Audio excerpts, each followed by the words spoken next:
এখন একই মন্ত্রে 5 বার আহুতি প্রদান করা হবে। একই যজ্ঞ মন্ত্র 5 বার। প্রথমে গণেশজি ভগবানের উদ্দেশ্যে আহুতি প্রদান করা হবে। সবাই বলুন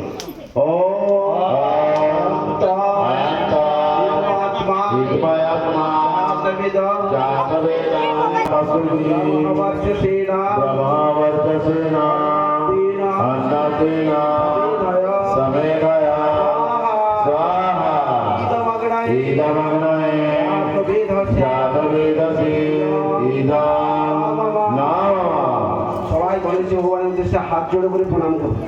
হাত জোড়ো করে কপালে জোড় হাত থেকে প্রণাম করুন। বলুন গণেশজি ভগবানের উদ্দেশ্যে, বলো গণেশজি ভগবান কি। এখন ভাস্কর সূর্য ভগবানের উদ্দেশ্যে আহুতি দেওয়া হবে। সূর্যদেবের উদ্দেশ্যে সবাই হাত জোড়ো করে মন্ত্র বলুন। ওম